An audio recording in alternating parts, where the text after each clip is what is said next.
All right, here we are with surface area of a cylinder. And surface area is as if I'm wrapping this like a Christmas present.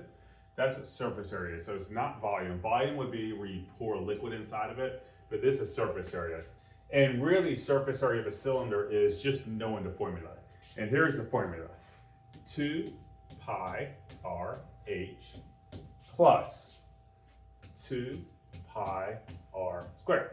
Now, here's how you can kind of think of it. This 2 pi r squared, that's the area of a circle. So the area of this circle is pi r squared. Now, since there's two of them, it's 2 pi r squared. So you need to be able to remember these equations or these formulas without having to remember them. You can kind of logically figure it out. All right, 2 pi r h, let's look what that is. So that's going to be this part here without the circles. So the height's going to be how many of these circles can you stack up, and that's your height.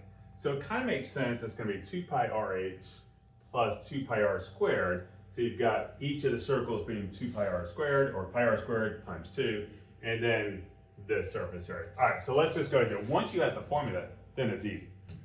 All right, so let's just substitute in. All right, 2 is just 2.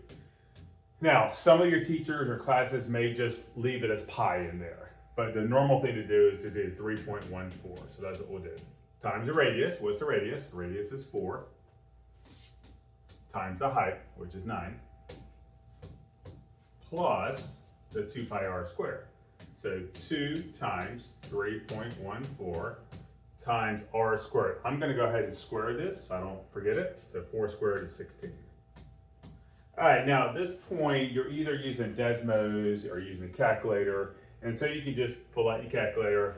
I doubt any teachers will have you do this by hand, so we're going to assume you're using a calculator. All right, so 2 times 3.14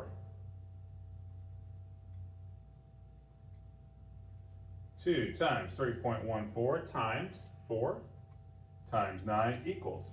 And I get 226.08 for this. Now you can do this all at once on your calculator. I'm just showing you step by step so you can check your work. The bottom, 2 times 3.14 times 16 equals.